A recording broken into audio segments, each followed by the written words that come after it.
Bonjour et bienvenue dans les 4V, monsieur le procureur de la Cour pénale internationale. Ça fait presque 8 mois que la Russie a attaqué l'Ukraine. Est-ce que vous avez ce matin la certitude, Karim Khan, les preuves que des crimes de guerre ont été commis par l'armée russe là-bas? Ces décisions sont prises par des juges, mais également par moi à l'étape de l'enquête, une fois que l'enquête a avancé. Donc nous essayons de déterminer la vérité. Cela nécessite de notre part de nous pencher sur des informations, vérifier et de voir ce qu'elles disent. Mais pour l'instant, vous n'utilisez pas le mot de crime de guerre, c'est trop tôt pour le dire? Je l'ai dit publiquement. Nous avons des informations qui nous laissent penser que des crimes de guerre ou des crimes contre l'humanité ont pu être commis. C'est la raison pour laquelle nous sommes présents sur le terrain. Voilà pourquoi nous parlons avec les victimes, nous travaillons avec les Ukrainiens, nous essayons de travailler avec la Fédération de Russie et d'autres partenaires afin d'établir la vérité. Voilà l'obligation de tout enquêteur et de tout procureur professionnel. La question que tout le monde se pose, Karim Khan, c'est Vladimir Poutine sera-t-il jugé un jour? Est-ce que vous avez une réponse à cette question? Vous savez, nous n'avons pas des enquêtes avec des cibles. Nous ne commençons pas avec une personne pour ensuite essayer de trouver des preuves. Non, une chose est claire.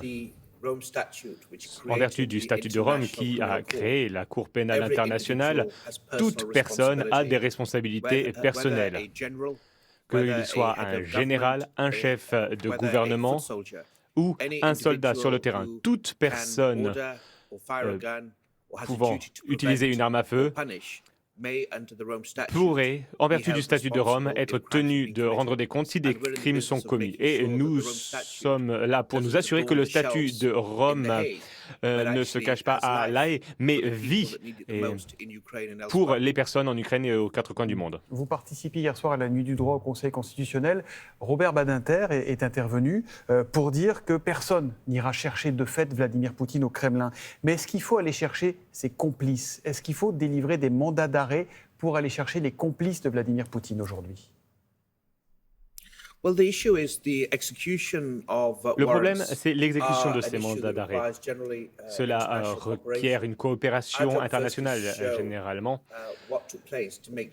Il est important de voir ce qui se passe, savoir qui sont les responsables, et ensuite les juges indépendants de la Cour pénale internationale décideront si des sanctions s'imposent. Il faut se concentrer sur la vérité, pas sur les personnes qui pourraient être arrêtées, et le reste du processus judiciaire suit. Nous avons de formidables exemples de justice internationale. Des chefs d'État, y compris des chefs d'État en service, se sont remis à la Cour pénale internationale. Ils se sont présentés aux juges de la CPI, des présidents adjoints, des anciens présidents également, comme Chancellor Milosevic, qui ont comparu devant le système de justice internationale. Mais ça, c'est plus tard. Pour le moment, notre travail consiste à découvrir ce qui s'est passé et à séparer la fiction, les mensonges, la désinformation de la vérité. Voilà ce que nous essayons de faire. Milosevic, que vous évoquez, qui a été jugé quand il n'était plus au pouvoir. Le fait que la Russie, comme l'Ukraine d'ailleurs et les États-Unis, ne soient pas signataires de la charte qui institue la Cour pénale internationale dont vous êtes le procureur, est-ce que ça affaiblit la justice internationale? Ils ne sont pas membres de la CPI, ni la Russie, ni l'Ukraine, ni les États-Unis.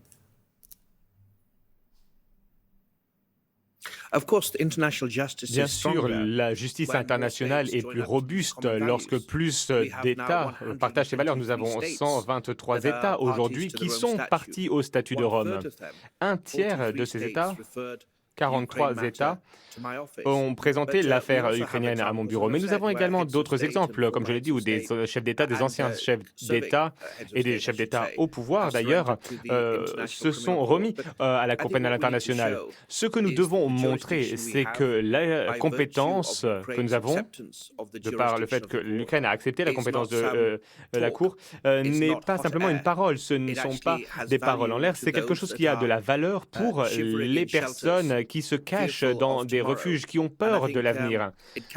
Et je pense que cela peut avoir un impact et c'est notre responsabilité collective de le mettre en œuvre. Et en même temps, hier soir encore, Volodymyr Zelensky, le président ukrainien, demandait fermement la création d'un tribunal spécial pour les crimes d'agression, qui ne serait donc pas la Cour pénale internationale, sans rentrer dans un débat trop juridique. Il dit aujourd'hui, on n'a pas un cadre institutionnel, on n'a pas ce qu'il faut pour juger ce crime d'agression. Vous êtes d'accord avec lui là-dessus ? Le statut de Rome a 4 crimes, le génocide, le crime contre l'humanité, le crime de guerre et le crime d'agression. Le crime d'agression a été défini par les États, y compris la République française, l'Allemagne et bien d'autres, et les autres États de la CPI. Pour moi, la définition qui est convenue doit s'appliquer. On ne change pas de définition parce que c'est pratique. Nous devons appliquer le droit contre d'autres personnes tel que nous sommes prêts à l'appliquer contre nous. C'est un principe de base d'équité qui est facile à comprendre. La Russie est l'agresseur, il n'y a pas l'ombre d'un doute, il n'y a pas l'ombre d'une discussion sur ce point-là. Mais la Cour pénale internationale s'est aussi saisie de crimes de guerre qui auraient pu être commis par les Ukrainiens. Est-ce que ça complique votre travail avec les Ukrainiens ? Nous cherchons la vérité. Lorsque j'ai fait ma première déclaration, le jour après l'invasion, le 24 février, j'ai dit que toutes les parties au conflit ont des responsabilités clairement établies. Il est important de répéter ce message encore et en parallèle, ma responsabilité consiste à concentrer les ressources sur les pires crimes commis, peu importe la partie au conflit qui en est responsable. Est-ce que la justice peut être équitable et peut parler quand les armes, elles, parlent encore, quand elles ne se sont pas tues ? Il viendra quand le temps de la justice ? On peut avoir une équité de la justice.